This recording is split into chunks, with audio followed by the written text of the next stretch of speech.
Сәлеметсіңдер ме балалар? Бірінші сынып дүниетану. 31-ші сабақ. Сабақтың тақырыбы: үйде қандай қауіп-қатерлер орын алуы мүмкін?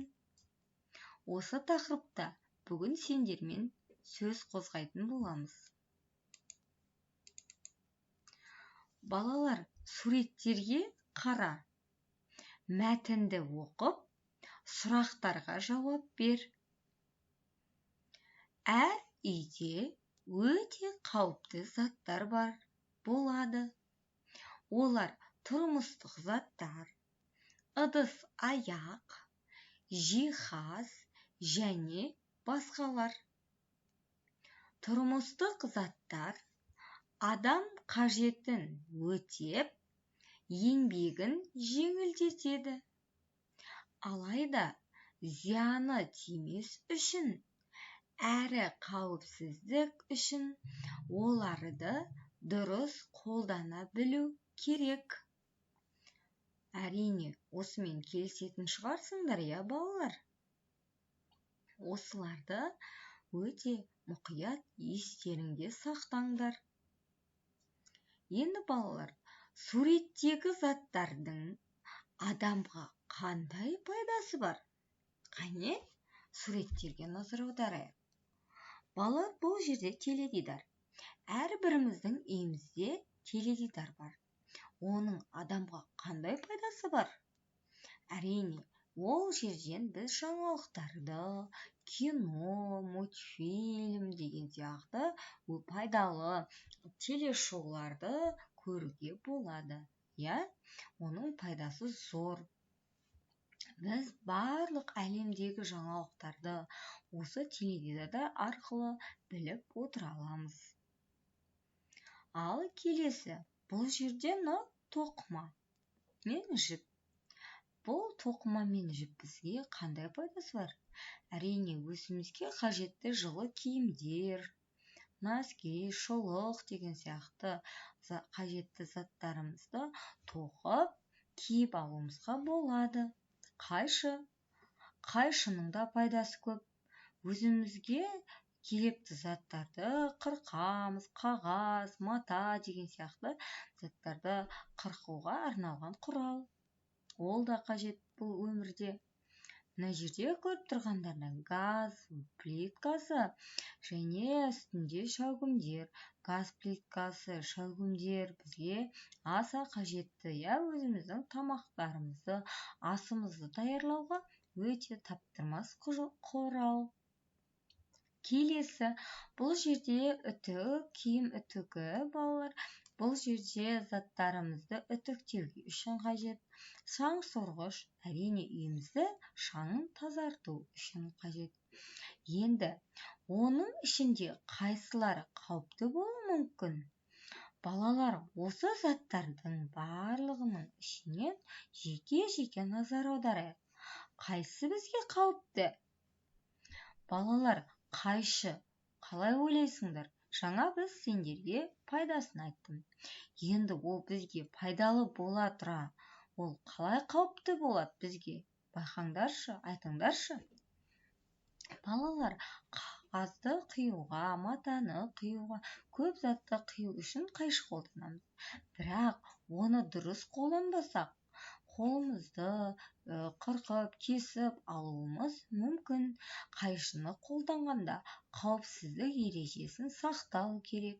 Мысалы, досына берген кезде қайшының ұшымен бермеу керек. Оның ұстайтын сабын сол беретін адамға қаратып беру керек. Және балалар, қайшыны қайшылама дейді. Ол өте жаман ырым деген сөзді де біз үлкендерден естіп жатамыз. Және балалар, бізге қауіпті болатын, бірақ өте пайдасы зор заттың бірі бізде күнделікті өмірде тұрмыста қолданатын газ плиткасы мен және шәугімдер. Газ плиткасын, балалар, газ үстіне ас пісіргенде, тамақ пісіргенде астында отын уақытылы өшірмесек, және ол дұрыс өшірмесек, ол бізге қауіп-қатер әкелуі мүмкін. және киім үтігі. Әрине, біздің жұмысқа күнделікті киетін киімдерімізді үтіктеп киетін үшін үтікті пайдаланамыз. Ал бірақ оның қауіпі қандай, балалар? Біз оны дұрыс қолданбасақ, бір жерімізді күйдіріп алуымыз мүмкін. Және балалар, бұны біз киімді үтіктеп болғаннан соң тоқ көзінен ажыратуды ұмытпауымыз керек. Біз үйден шығарда тоқ көзінен, балалар, қараңдаршы мына жерде Шынар, тоқ көзінен бүкіл электр тоғына қосылып тұрған заттарды байқап, тоқтан суырып кетуіміз қажет. Шаңсорғыш ол да электр тоғымен жұмыс істейтін болғандықтан, оның күнделікті өмірде пайдаланатын болғандықтан, оны да біз дұрыстап байқап қолдануымыз керек.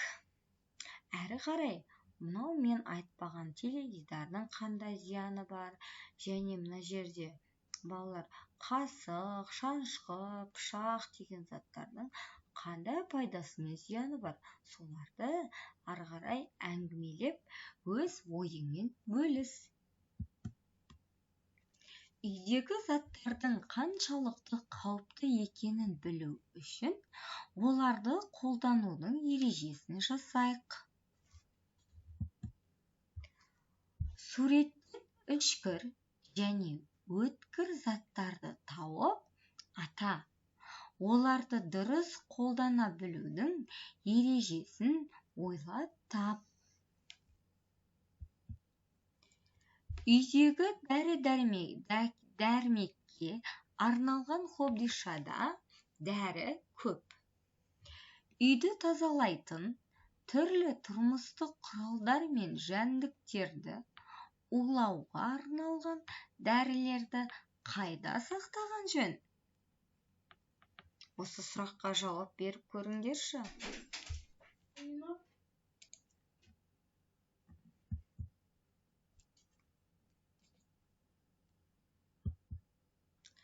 Дәрінің дәмін татып көруге бола ма? Жоқ, әрине. Дәрінің дәмін татып көруге болмайды. Ол бізге өте қауіпті, себебі ол дәрі бізге пайдалы болғанымен, ол керекті дәрі немесе оның срогі, жарамдылық мерзімі өткен, немесе ол басқа да дәріге, ауруларға арналған дұрыс ем тағайындалмаған дәрі болуы мүмкін. Сол себептен кез келген дәрінің дәмін татып көру өте қауіпті. Тұрмысқа қажетті химиялық заттың қақпағын ашуға бола ма? Неліктен? Әрине, балалар, бұл затты үлкендер пайдаланады. Сендер оны пайдалануға болмайды. Себебі ол химиялық зат болғандықтан, және ол өте қауіпті, балалар. Суретте қандай электр құралы бейнеленген? Қане, осы сұраққа жауап берейік. Оның пайдасы қандай? Суретте балалар, электр құралы бұл жерде киім үтігі. Оның қандай пайдасы бар? Бізге үтіктің киімімізді үтіктеу үшін өте таптырмас құрал. Біз оны күнделікті тұрмыста қолданамыз. Электр құралының адамға келтіретін қаупі де бар. Дұрыс пайдаланбаған жағдайда тоқ соғуы немесе өрт шығуы мүмкін. Сурет бойынша әңгіме құрап, өз ойыңмен бөліс. Тыйым салатын белгілерге қарап, олардың нені білдіретінін түсіндір. Балалар, қане, суреттерге назар аударайықшы. Тыйым салынатын белгілер деген сөз, мысалы, бірінші суретке қарайық. Ол өте қауіпті заттарға жапсырылады, рұқсат жоқ, яғни ол жерге жақындауға болмайды. Келесі электр тоғын отверткамен немесе басқа да темір үшкір заттармен шұқуға болмайды. Және өз бетінше фен деген сияқты заттарды су қолмен тоқ көзіне қосылатын заттарды ұстауға болмайды. Қолың су болмау қажет. Себебі су электр тоғын тартып, ол сені тоқ ұруы қаупі өте жоғары, балалар. Келесі, киім үтіктегеннен соң оны міндетті түрде тоқ көзінен ажырату керек. Бұл ережелерді не үшін сақтау қажеттігін түсіндір. Бейтаныс адамға жолама. Бейтаныс адамға есік ашпа. Бейтаныс адаммен сөйлеспе. Бейтаныс адаммен бірге ешқайда барма. Бейтаныс адаммен жедел сатыда бірге кірме. Балалар, бұл ережелерді не үшін сақтау қажеттігін айтып берші. Шұғыл көмек көрсететін қызметтердің хабарласу телефондарын есіңе сақта. 101 өрт сөндіру қызметі, 102 полиция, 103 жедел жәрдем, 104 газ қызметі, 112 құтқару қызметі. Балалар, бүгінгі сабағымыз осымен аяқталды. Келесі сабақта кездескенше сау болыңдар.